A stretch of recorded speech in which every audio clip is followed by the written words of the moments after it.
जय श्री कृष्णा मित्रों, आज की कथा में हम सभी जानेंगे कि किस श्राप के कारण स्त्री समय से पहले ही विधवा हो जाती है और ऐसे कौन से कार्य हैं जो एक पतिव्रता स्त्री को अपने जीवन में कभी नहीं करने चाहिए, जिसकी वजह से स्त्रियां समय से पहले ही विधवा हो जाती हैं। सभी माताओं बहनों से निवेदन है कि इस कथा को पूरा अवश्य सुने। चलिए आपका ज्यादा समय न लेते हुए कथा को प्रारंभ करते हैं। एक बार भगवान श्री राम वनवास के समय अपनी कुटिया में बैठे विश्राम कर रहे थे। तभी माता सीता भगवान श्री राम से पूछती हैं कि हे स्वामी, औरत किस पाप के कारण समय से पहले विधवा हो जाती है? तो भगवान राम कहते हैं, देवी सीता, आज अचानक से तुम मुझसे यह प्रश्न क्यों पूछ रही हो? तो माता सीता कहती है, प्रभु, आज जब मैं पूजा के लिए फूल तोड़ने गई थी तो मैंने कुछ स्त्रियों को देखा जो देखने में एक ही उम्र की थी, परंतु उसमें से एक औरत विधवा हो चुकी थी और बहुत दुखी जीवन व्यतीत कर रही थी और बाकी उसी उम्र की औरत अपने पतियों के साथ सुख से अपना जीवन व्यतीत कर रही थी। यह दृश्य देखकर मेरे मन में कुछ प्रश्न उठ रहे हैं। हे स्वामी, आप ही मेरे इन प्रश्नों का उत्तर दे सकते हैं। कृपया आप मुझे मेरे प्रश्नों का उत्तर देकर संतुष्ट करें। इस प्रकार माता सीता की बात को सुनकर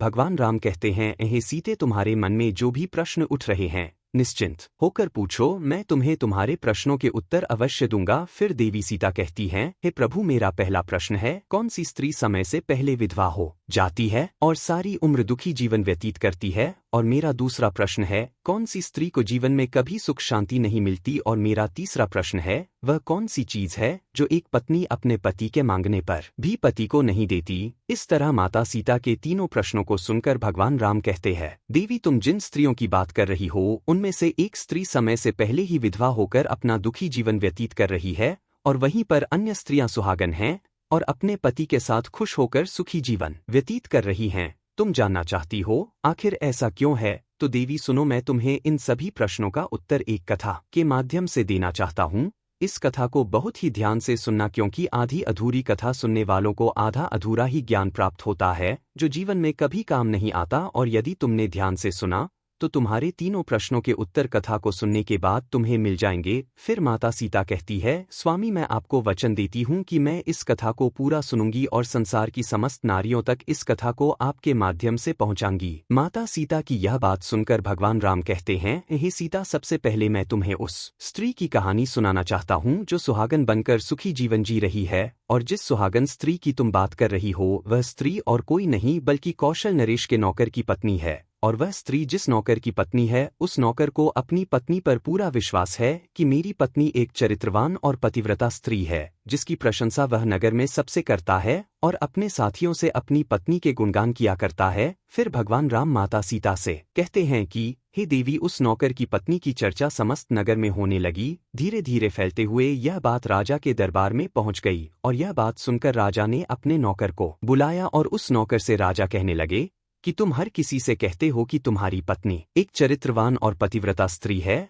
क्या वास्तव में तुम्हारी पत्नी एक चरित्रवान और पति स्त्री है? और क्या तुमको पूरा विश्वास है कि तुम्हारी पत्नी एक पवित्र स्त्री है और तुम्हारे अलावा पराये मर्द को आंख उठाकर भी नहीं देखती? क्या इस बात का कोई सबूत तुम्हारे पास है? राजा की इस बात को सुनकर नौकर कहने लगा, महाराज, मुझे अपनी धर्म पत्नी पर पूरा विश्वास है कि वह एक पतिव्रता स्त्री है और मेरे अलावा वह पराये मर्दों को नहीं देखती। नौकर की इस बात को सुनकर राजा के एक मंत्री ने कहा, मैं क्षमा चाहता हूँ महाराज, ऐसा कैसे हो सकता है कि एक स्त्री किसी अन्य पुरुष को ना देखे? ऐसा तो असंभव है। फिर मंत्री ने राजा से कहा, महाराज, यदि मैं इस नौकर की बात गलत साबित कर दूं और इसकी पत्नी का पतिव्रता धर्म नष्ट कर दूं तो इसे क्या सजा मिलेगी? फिर नौकर ने कहा, महाराज, यदि महामंत्री जी मेरी पत्नी का पतिव्रता धर्म नष्ट कर देते हैं तो आप मुझे फांसी की सजा दे देना, और यदि महामंत्री जी मेरी पत्नी का पतिव्रता धर्म खंडित नहीं कर पाए तो इनको भी कुछ सजा मिलनी चाहिए। नौकर की यह बात सुनकर राजा ने कहा कि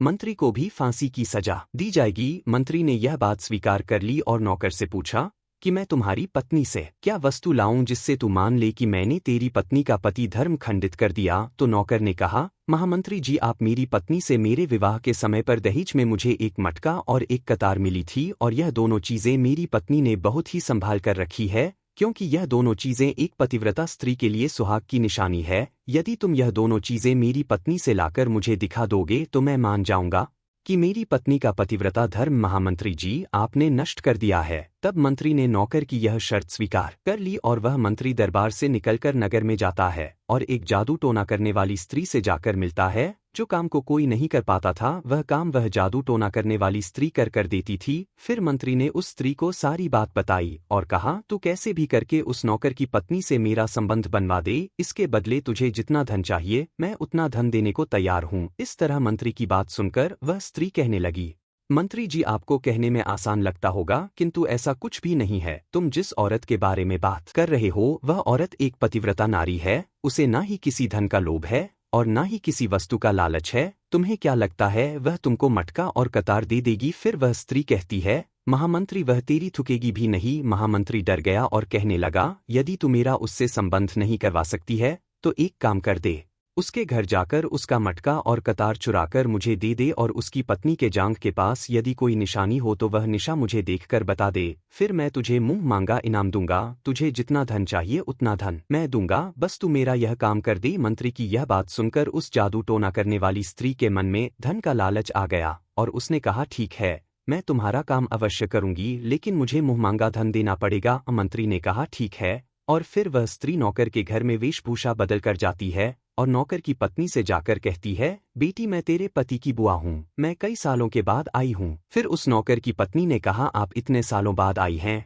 इसीलिए मैंने आपको पहले कभी देखा नहीं, इसलिए मैं आपको पहचान नहीं पाई। और इस प्रकार वह स्त्री उस नौकर के घर में बुआ बनकर रहने लगी। नौकर की पत्नी ने उस स्त्री को बुआ समझकर बहुत आदर सम्मान दिया, मगर उसे यह नहीं पता था कि इस जादू टोना करने वाली स्त्री को मंत्री ने उसके साथ छल करने के लिए और उसका पतिव्रता धर्म नष्ट करने के लिए भेजा है। अब वह स्त्री नौकर के घर में मजे से रहने लगी और नौकर की पत्नी के ऊपर झूठा प्यार लुटाने लगी। एक दिन नौकर की पत्नी स्नान करने के लिए स्नान गृह में गई, फिर उसके थोड़ी देर बाद ही वह स्त्री भी नौकर की पत्नी के पास जाकर उसकी कमर रगड़ने लगी। उस पतिव्रता औरत ने बहुत मना किया, फिर भी वह स्त्री नहीं मानी और कहने लगी, तुम मुझे अपनी बेटी से भी ज्यादा प्यारी लगती हो तो मना मत करो। काफी दिनों के बाद में मेरी और तुम्हारी मुलाकात पहली बार हुई है। और ऐसा कहकर वह स्त्री उसे बातों के मायाजाल में उलझाने लगी और फिर मौका देखते ही उसने उस परिवृत्त के पास में जांघ पर एक तिल था जो उस जादू टोना करने वाली स्त्री ने देख लिया और उसका काम बन गया। और जब स्नान करने के बाद में नौकर की पत्नी घर के अन्य काम करने लगी, इसी बीच उस स्त्री को मटका और कतार चुराने का मौका मिल गया और उसने मटका और कतार चुरा लिया और वहां से यह दोनों चीजें चुराकर भाग गई और सीधा जाकर मंत्री के पास पहुंची और उस मंत्री को मटका और कतार दे दिया और उस नौकर की पत्नी के जांघ पर तिल की निशानी है यह भी बता दिया। और मंत्री मटका और कतार लेकर सीधा राजा के दरबार में जा पहुंचा और राजा से कहा, महाराज, मैं नौकर की पत्नी के साथ 2 दिन रहकर आया हूं और यह मटका और कतार उसी ने मुझे दिया है। इस तरह मंत्री की यह बात सुनकर राजा ने तुरंत दरबार लगाया और नौकर को बुलाया। फिर मंत्री ने दरबार में मटका और कतार नौकर को दिखाते हुए कहा, महाराज, मैंने नौकर की शर्त पूरी की और भरे दरबार में यह भी कहा कि नौकर के पत्नी की जांघ पर तिल है। यह भी बात सुनकर नौकर मान गया कि वास्तव में आज मेरी पत्नी ने अपना पतिव्रता धर्म पूरी तरह से नष्ट कर लिया है। अब नौकर का अपनी पत्नी से विश्वास उठ गया। फिर राजा ने शर्त के मुताबिक नौकर को फांसी की सजा सुनाई और 21 दिन बाद फांसी देने का आदेश दिया और कहा कि नौकर को 21 दिन के बाद फांसी पर चढ़ाया जाएगा। अब नौकर की मृत्यु के दिन समीप आने लगे। अंततः वह दिन आ ही गया जिस दिन उसे फांसी देना था। जब उसे फांसी के फंदे के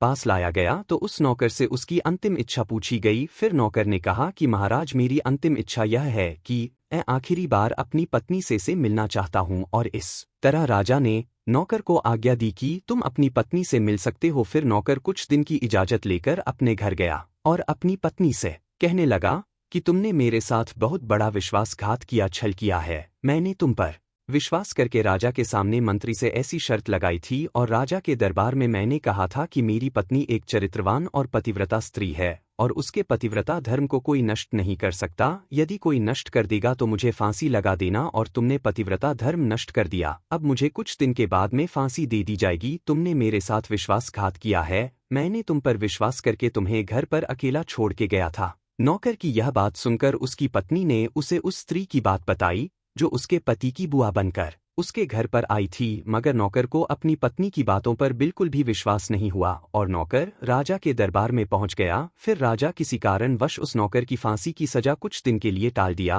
और उसे कैद में डलवा दिया। नौकर की पत्नी अपने पति को निर्दोष साबित करने के लिए राज दरबार में गणिका अर्थात नाचने गाने वाली औरत की वेशभूषा धारण करके पहुंच जाती है और राजा से उसके सम्मुख अपना नृत्य दिखाने की आज्ञा मांगने लगी। राजा ने स्त्री की सुंदरता देखकर नाचने की आज्ञा दे दी। फिर महल के नौकरों ने उसके नृत्य के लिए व्यवस्था की। फिर उस नौकर की पतिव्रता पत्नी ने जब नाचना शुरू किया तो उसका नाच देखकर राजा बहुत मोहित हुए और फिर राजा ने कहा, मैं तुम्हारे नृत्य से बहुत प्रसन्न हुआ, मांगो तुम जो भी मांगो मैं तुम्हें दूंगा। और फिर उस नौकर की पत्नी ने कहा, महाराज आपकी सभा में एक चोर है जिसने मेरी सोने की अंगूठी चुराई है और उसे फांसी की सजा दे दीजिए। यह बात सुनकर राजा ने कहा, ठीक है, बताओ मेरे दरबार में तुम्हारा चोर कौन है, मैं उसको फांसी की सजा जरूर दूंगा। और फिर उस नौकर की पतिव्रता स्त्री ने कहा, महाराज और कोई नहीं, आपके मंत्री ने ही मेरी अंगूठी चुराई है, आप इनको फांसी की सजा दें। जैसे ही मंत्री ने सुना कि यह स्त्री मुझे चोर बता रही है तो तुरंत मंत्री कहने लगा, महाराज मैं शपथ खाकर कहता हूं कि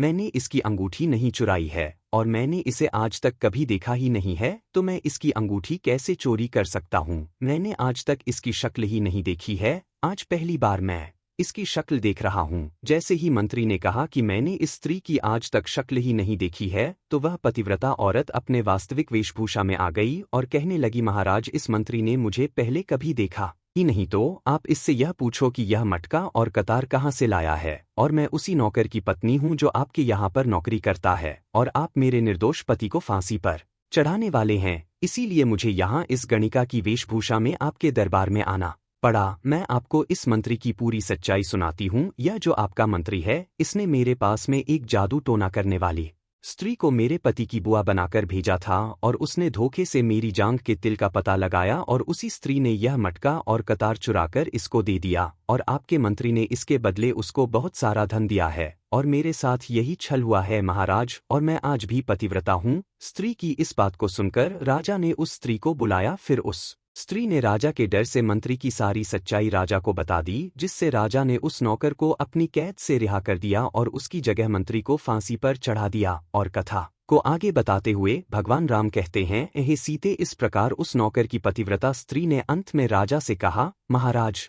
मैं अपने पति से बहुत प्रेम करती हूँ, मैं एक चरित्रवान स्त्री हूँ और मैं कभी भी अपने मुंह से अपने पति का नाम तक नहीं लेती हूँ। इस प्रकार भगवान राम कहते हैं, हे सीते, कथा पूरी हो गई, अब तुम अपने तीनों प्रश्नों के उत्तर सुनो। तुम्हारा पहला प्रश्न था, कौन सी स्त्री समय से पहले विधवा हो जाती है? तो जो स्त्रियां अपने मुंह से अपने पति का नाम लेती हैं और उनको हमेशा नाम से ही बुलाती हैं, वे स्त्रियां समय से पहले ही विधवा हो जाती हैं और बिना पति के दुखी जीवन व्यतीत करती हैं, क्योंकि यदि कोई स्त्री अपने पति का नाम मुंह से लेती है तो पति की उम्र कम हो जाती है और समय से पहले ही उस स्त्री के पति की मृत्यु हो जाती है और स्त्री समय से पहले ही विधवा होकर एक दुखी जीवन जीती है। बस यही कारण है कि तुम जिन स्त्रियों की बातें कर रही थी उनमें से एक विधवा इसी कारण से हुई है और उनमें से एक नौकर की पत्नी थी जो पतिव्रता स्त्री थी। यह स्त्री कभी भी अपने पति का नाम मुंह से नहीं लेती थी, जिसके कारण वह आज भी सुहागन है और सुखी जीवन व्यतीत कर रही है। और वह स्त्री जो समय से पहले विधवा होकर दुखी जीवन जी रही है, वह हमेशा अपने पति को नाम लेकर बुलाती रहती थी, जिसके कारण उनके पति की उम्र कम होती चली गई और फिर उसके पति की मृत्यु समय से पहले ही हो गई। आज वह औरत दुखी जीवन जी रही है, इसलिए किसी सी भी स्त्री को अपने पति का नाम अपने मुंह से नहीं लेना चाहिए। और तुम्हारा दूसरा प्रश्न था, कौन सी स्त्री को जीवन में कभी सुख नहीं मिलता है और वह पति के होते हुए भी सदा दुखी जीवन जीती है? तो समझ लो, जो स्त्रियां अपने पति की बिना अनुमति लिए कहीं भी चल देती हैं, वे कभी सुखी जीवन नहीं जी पाती हैं। ऐसी स्त्रियां जीवन भर दुखी ही रहती हैं और उन्हें पति का प्रेम कभी नहीं मिलता। फिर भगवान राम माता सीता से कहते हैं, तुम्हारा तीसरा प्रश्न था कि ऐसी कौन सी चीज है जो एक पत्नी अपने पति को मांगने से भी नहीं देती है? तो समझ लो, वह चीज गाली है जो एक संस्कारी और चरित्रवान स्त्री कभी भी अपने पति को नहीं देती है। और जो स्त्रियां अपने पति को गाली देती हैं, वह स्त्रियां कभी चरित्रवान नहीं होती और ऐसी स्त्रियां जीवन भर दुखी रहती हैं, उसके जीवन में कभी सुख नहीं आता और समय से पहले ही ऐसी स्त्रियां विधवा हो जाती हैं। और इस प्रकार माता सीता कथा सुनने के बाद अपने तीनों प्रश्नों का उत्तर पाकर संतुष्ट हो जाती हैं और कहती हैं, क्या प्रभु वास्तव में जो स्त्री चरित्रवान होती है वह कभी दुखी जीवन नहीं जीती है? तो भगवान राम कहते हैं, नहीं, क्योंकि ऐसे घर में लक्ष्मी का सदावास होता है और वह घर धन दौलत और खुशियों से हमेशा भरा रहता है और चरित्रवान स्त्रियां हमेशा घर को स्वर्ग बना देती हैं। मित्रों, अगर यह कथा आप सबको अच्छी लगी हो तो कमेंट्स में जय श्री राम जरूर लिख देना और वीडियो को लाइक करके चैनल को सब्सक्राइब कर देना। वीडियो देखने के लिए आप सभी का हृदय से धन्यवाद।